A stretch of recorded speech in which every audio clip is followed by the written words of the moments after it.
Bismillahirrahmanirrahim. Pak, Bu, saat sholat subuh, biasanya safnya paling banyak berapa saf? Itu di tempat antum, tempat saya enggak. Misal, ya, misal. Tapi umumnya, kadang-kadang 1, 2, ya. Kadang imamnya masuk sendiri, tunggu, gitu kan? Sekomat sendiri, sholat sendiri, pulang lagi sendirian, ya. Dalam keadaan sendirian itu, kasat matanya, kelihatannya nggak ada orang. Tapi bahasa hadisnya, itu malaikat sedang berkerumun. Saya datang bawa uang 1 miliar untuk saya kasih ke orang yang ada di masjid. Masya Allah. Kalau yang ada di masjid 20 orang, berarti masing-masing menerima berapa? Ya? 50 juta masing-masing. Kalau cuma ada 10 orang, menerimanya berapa? 100 juta. Kalau cuma seorang, dapatnya berapa? Berbahagialah imam masjid yang sendirian ke masjid, ada di masjid, itu semua keberkahan masjid diberikan untuk dia sendirian. Yang lain gak dapat. Ya. Maka yakinlah saat kita ke masjid itu, kata Nabi, wa tajtami'u malaika. Malaikatnya banyak, bukan cuma satu. Datang banyak. Masya Allah. Gak tanggung-tanggung, malaikatul lail yang tugas malam dengan malaikatul nahar yang tugas siang itu kumpul, mendekat kepadanya. Kalau malaikat sudah kumpul, Masya Allah, itu kemungkinan cuma 2. Kalau tidak mengaminkan doa, memohonkan istighfar kepada Allah, cuma 2. Makanya Anda rugi, kehilangan sholat subuh berjamaah, kehilangan sholat subuh, itu Masya Allah, Anda kehilangan istighfar yang disampaikan malaikat, plus permohonan doa untuk mengabulkan apa yang Anda sampaikan. Ya. Saya beri contoh begini. Ini nyata ya. Ta'lim pun, Anda ikut ta'lim sekarang, ya. Itu disebut oleh hadisnya, malaikat langsung mengikuti, membentangkan sayapnya, memberikan ridha. Disebut di 3 kitab hadis utama. Di hadis Muslim nomor hadis 1389, At-Tirmidzi nomor hadis 2862, kemudian di Ibnu Majah nomor hadis 219. Perhatikan kalimatnya. Ini boleh Anda praktekkan ya, dan sering saya sampaikan. Wa innal malaikata, dan setiap penuntut ilmu mau berangkat sampai dia nanti pulang lagi, itu malaikat membentangkan sayapnya. Ridwan li talibil ilmi, memberikan ridha bagi para penuntut ilmu. Saya tadi sampaikan kalau malaikat sudah turun memberikan ridhonya, 1 di antara 2, mengaminkan doa. Ini saya mau cerita, saya tidak tahu ikhwah kita datang tidak ya hari ini. Hari Sabtu yang lalu, malam Sabtu tepatnya, kami undang untuk cerita. Ada di antara jemaah kita yang rajin ikut ta'lim, bergabung bersama kita semua. Masya Allah, 1 kali saya menerangkan tentang manasik haji. Manasik haji. Kita beli miniatur Ka'bahnya di Masjid Al-Ihsan di PTM. Kemudian kita lakukan ta'lim. Itu beliau saat tepat proses tawaf, latihan tawaf, sa'i, begitu melihat Ka'bah itu berdoa. Yang lainnya rekam, foto, lihat, catat, ini tidak. Beliau menangis, dalam tangisannya bermohon kepada Allah, dalam sepinya. Gak perlu orang tahu. Ya Allah, saya tidak tahu bisa haji atau tidak. Saya tidak punya tabungan, saya tidak punya materi dan sebagainya. Menangis, melihat seakan-akan saya ada di Ka'bah, minta kepada Allah. Ternyata itu sampai ke arsy itu. Masya Allah, sampai kepada Allah, diaminkan oleh malaikat. Pulang dari situ dibacakan ayat haji, dibacakan. Qadar Allah, seminggu sebelum ditutup pemberangkatan haji, itu tiba-tiba datang orang. Allah kirimkan pada seseorang, berangkat dia, itu disampaikan. Mana Pak paspornya katanya? Bapak haji sekarang, sepekan sebelumnya, dan haji plus seminggu sebelumnya. Itu cerita beliau, ketemu ya sambil, Masya Allah, sepekan. Saya bilang, kemana aja? Masya Allah, Ustaz, saya kemarin haji katanya, Masya Allah. Alhamdulillah. Ya. Itu minta, saat ini minta. Bayangkan, Allah tiap waktu di subuh hari, ya, menggerakkan malaikat untuk menunggu siapa yang memohon. Siapa yang ingin diampuni dosanya. Ya. Saya sudah sejam bicara ini. Ada yang tidak punya dosa di antara kita sekarang? Tidak ada. Ya. Boleh angkat tangan yang nggak punya dosa? Yang sedikit? Yang banyak? Tuh Anda saking banyaknya nggak mau ngangkat. Ya. Minimal pikiran kita sudah salah ya. Sudah dipikirkan dari pikiran kita. Ustaz tadi kok pecinya begitu ya? Kok jubahnya? Itu baru pikiran tuh. Ya. Belum yang lainnya. Ya. Bertakwalah tiap hari diturunkan subuh. Ya. Ini bagian yang pertama. Kedua, saya percepat. Kedua, sholat subuh dijamin oleh Nabi SAW melalui hadis yang disampaikan oleh Imam Muslim nomor hadis 656 ya. Itu Masya Allah bernilai pahala semisal sholat semalam penuh. semalam suntuk. Ya. Kita bacakan hadisnya. Man shallal isya fi jama'atin, ya, siapa yang menunaikan salat isya secara berjamaah, faka'annama qama nisfal laili, ya, maka seakan-akan dia mendapatkan pahala seperti salat setengah malam. Ya. Kalau malam itu misal ada 12 jam misal saja, maka dia dapat pahala seperti salat 6 jam berturut-turut. Tapi salat isyanya berjamaah, bukan sendirian. Maka Anda rugi kalau semalam Anda diberikan pahala dapat setengah malam dengan sholat isya berjamaah, Anda tinggalkan, Anda kehilangan itu.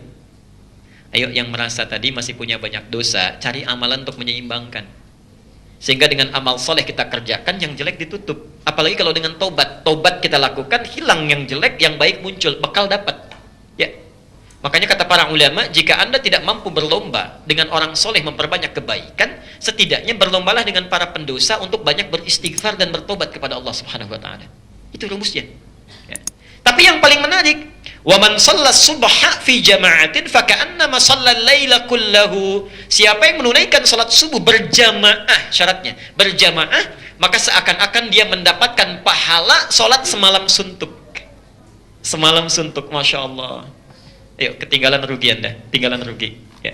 Bisa ada yang sholat semalam suntuk, sholat terus gitu. Ya. Kalau Anda gak bisa, setidaknya jangan tinggalkan subuh berjamaah, sayang.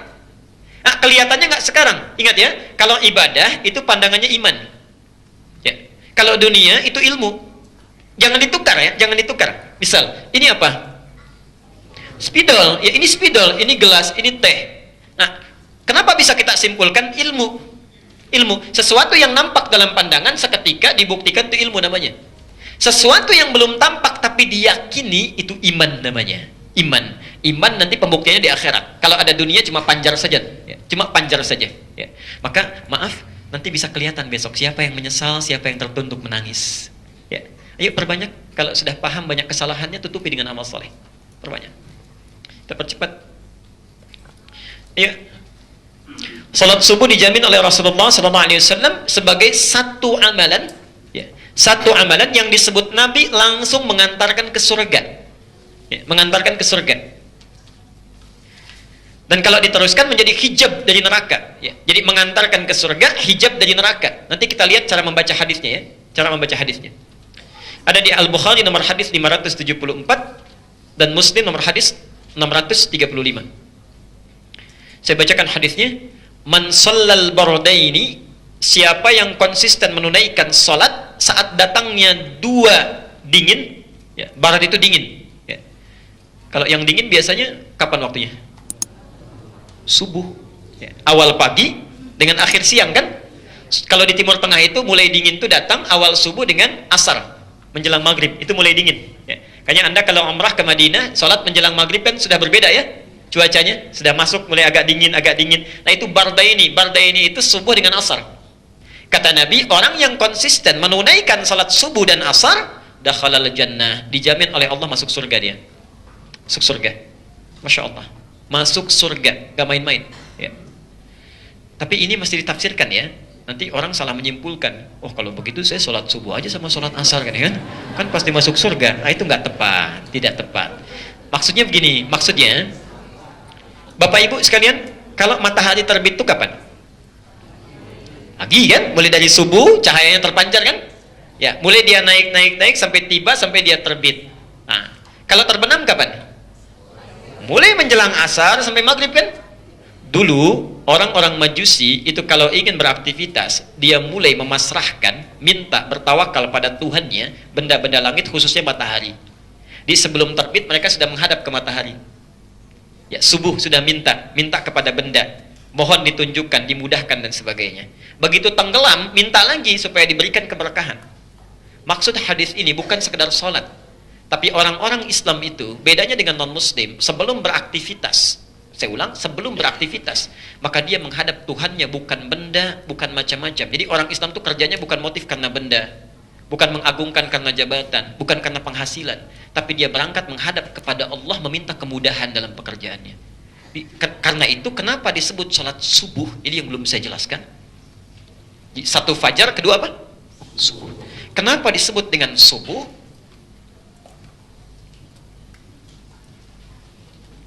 Subuh itu dalam bahasa Arab memiliki dua arti. Memiliki dua arti, as-subhu.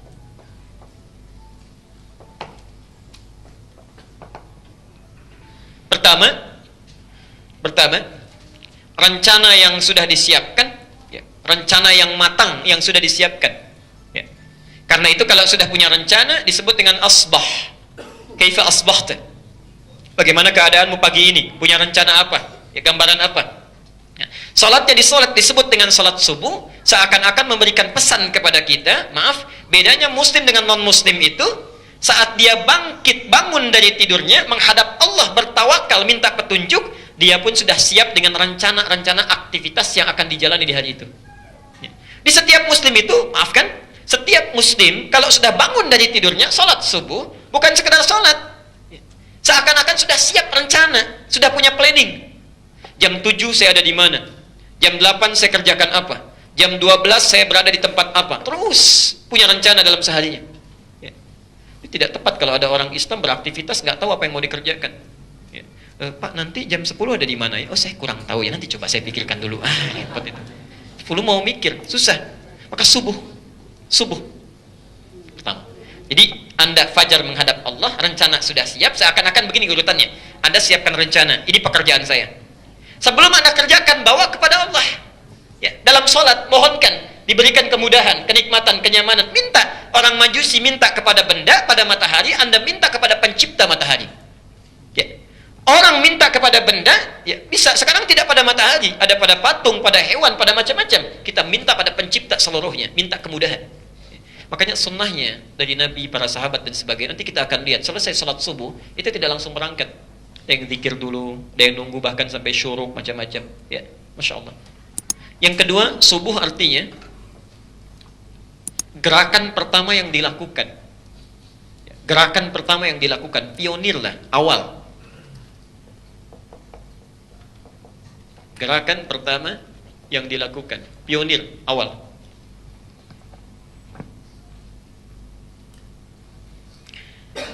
As-subhu.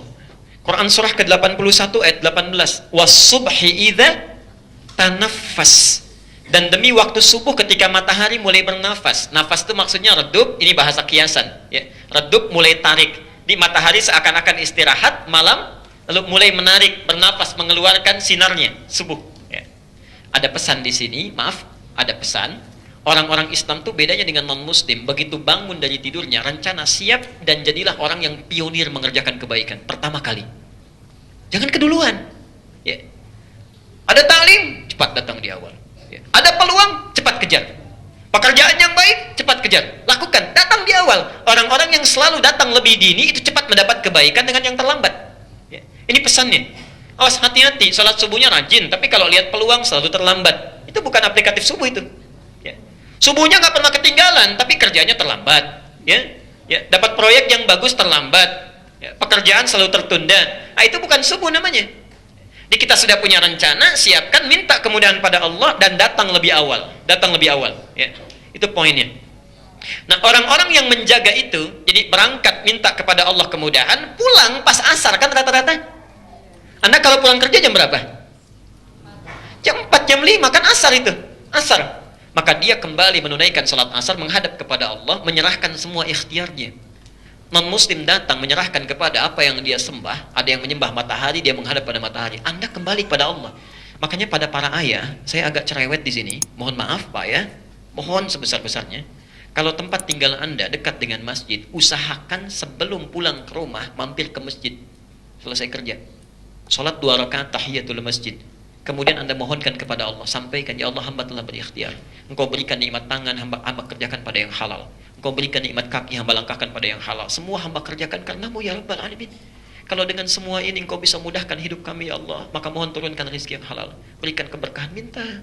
Yang di rumah gak usah tahu. Dan gak usah SMS dulu, mah papa mau ke masjid dulu ya. Karena anak harus bikin status lagi, sedang di masjid misalnya. Repot itu. Gak usah. Minta. Itu begitu turun ke enak itu. Gak percaya silahkan Pak, minimal hati kita tenang. Ya. Itu mengurangi kegelisahan. Begitu Anda masuk masjid, beda. Masjid dengan rumah lain beda. Ya. Anda pulang dari kantor, masuk ke rumah bisa gelisah, masuk masjid tidak. Begitu sholat, tenang. Jadi saat ke rumah itu suasananya suasana tenang, nggak banyak masalah gitu. Ya. Dan di rumah pun enak menantinya. Wah, Anda jangan bayangkan, saya kalau pulang ke rumah itu, Masya Allah, jangankan istri saya, anak saya yang baru 2 tahun, ternyata sudah nunggu Pak. Ya, saya berikan kepada Anda 15 jam dalam sehari. 15 jam. Ya, Masya Allah. Saya punya waktu 9 jam, saya tidur 3-4 jam. Selebihnya saya bagi, saya jawab pertanyaan orang dari luar. 2 jam lagi saya koreksi diri, kita tobat, kita lihat, ada nggak yang disampaikan belum kita amalkan. Lalu kita catat, pelan-pelan kita tangisi diri kita. 2 jam saya berikan untuk anak saya. Anda tahu apa yang terjadi? Begitu saya datang, tidak ada yang membukakan pintu, nggak boleh semua, kecuali anak kami. Ditunggu, dibuka. Apa yang terjadi begitu dibuka? Buya, dia tidak akan panggil ustadz, bukan panggil apapun. Dia hanya panggil ayah saya yang datang. Dia peluk. Kalau dulu bawa bola, itu ditunggu itu. Ya, saya biasa pulang malam, dia rubah kebiasaannya. Siang-siang dia tidur panjang, malam dia tunggu bangun. Begitu saya datang jam 9, setengah 10 sudah dibuka. Ya, main bola yuk katanya. Itu nunggu-nunggu, Anda bayangkan 8 jam. Sekarang lain. Uminya yang ceritakan, Buyanya kerja gini, ngajar macam-macam, Masya Allah. Begitu pulang sekarang lain. Buya, ditarik. Ya sini. Makan dulu biar sehat katanya. Selesai kita dibawa lagi ke kamar. Ya sini, berbaring, kakak pijitin. Lalu mulai naik ke kaki, dia pijitin, dia angkat. Sudah selesai, ya Buya bobo dan besoknya istirahat katanya sehat. Baru saya cium, baru anak itu tidur. Nunggu Pak, nunggu. Kadang-kadang Anda punya anak, punya keluarga, ada istri, dia sudah nunggu di rumah 8 jam lebih bahkan untuk bercerita sesuatu, menyampaikan satu pesan. Anda pulang dengan kesibukan, begitu mau disampaikan Anda katakan, udah nanti aja, itu gampang. Itu sakitnya di mana itu? Luar biasa itu tunggu-tunggu. Insya Allah. Itu luar biasa menurut saya. Ya. Kadang-kadang kita menganggap ringan, padahal itu kunci kebahagiaan. Saat Anda, istri Anda, anak Anda menangis di rumah, minta kemudahan, barangkali itu yang memudahkan proyek Anda. Ya, Masya Allah, itu pulang ke rumah, Nabi aja, Nabi yang paling soleh, manusia paling takwa, pernah disebutkan di dalam Al-Bukhari, itu begitu pulang Aisyah nunggu cerita, kurang lebih sampai 2 jam, didengerin aja oleh Nabi begini. Sampai selesai. Kita bukan Nabi, bukan Rasul. Begitu pulang sampai ke rumah, mau cerita, baru 1 menit aja udah dipotong. Gak usah lah, nanti aja, gampang, Papa lagi sibuk. Sibuk. Anda itu jadi pekerja di luar rumah, sampai rumah jadi ayah. Sudah selesai jadi suami, selesai. Ya di luar Anda pekerja kantoran, jadi kantor selesai. Begitu ke rumah, sudah jadi orang rumah. Ya keluar dari rumah, sampai kantor jadi orang kantor. Jadi jangan ditukar. Nah, Nabi mengajarkan, sahabat mempraktekkan, sebelum pulang ke rumah mampir ke masjid, tenangkan diri kita. Itu begitu pulang ke rumah enak gitu ya. Senyumnya nyaman. Ibu juga bantu, Bu. Ya, hilangkan kegelisahannya. Oh jangan baru datang sudah beban dikeluarkan. Pak tadi anak kita begini, baru datang. Tunggu dulu. Ya. Makanya istri Nabi itu kenapa diizinkan oleh Allah menikah dengan lebih daripada 4 istri? Saya sering katakan, itu Masya Allah, semua istri Rasulullah itu mewakili karakter seluruh perempuan yang ada di muka bumi. Mewakili. Ya. Ibu bisa temukan kira-kira mirip siapa, ibu itu bisa lihat. Ya. Ada yang seperti Khadijah, Aisyah, ya, Ummi Kulthum, Zainab, macam-macam. Dari yang paling cemburuan sampai yang paling perhitungan ada Pak. Ya. Sebelum menikah dengan Nabi, tapi setelah menikah itu semuanya berubah. Cemburunya pada ibadah. Kalau si fulana bisa tahajud, saya belum, itu cemburu. Perhitungannya pada ibadah. Tadinya uang belanja, setelah dididik oleh Nabi, bagaimana satu kurma bisa jadi ibadah. Satu kurma bisa jadi ibadah. Bayangkan, belajar dari situ Bu. Kalau bisa seperti Khadijah. Al-Bukhari nomor hadis yang keempat, Masya Allah. Nabi sedang capek-capeknya turun dari Gua Hira, wahyu belum turun. Di jalan ada yang manggil Muhammad, siang bolong. Dari kanan kiri nggak ada orang, depan belakang kosong. Ke atas ada makhluk seperti sedang duduk, pakai jubah putih, rambutnya gondrong. Gak usah jauh-jauh lah ya. Pak Abdul Basit ini pulang dari sini siang-siang sendirian. Jam 2 ada yang manggil Pak Basit. Depan gak ada orang, belakang kosong, kanan kiri kosong. Lihat ke atas, baju putih, rambut gondrong seperti duduk. Gimana responnya? Itu yang ramatikan juga bisa lari itu. Ya. Makanya bahasa nabinya faro'ibtu minhu, saya takut luar biasa. Ro'iba itu artinya bulu kuduknya naik. Takut, tapi Masya Allah. Begitu sampai ke rumah, dibuka pintu oleh Khadijah, dibuka pintu, melihat wajah Khadijah, setengah kegelisahan Nabi hilang. Setengahnya.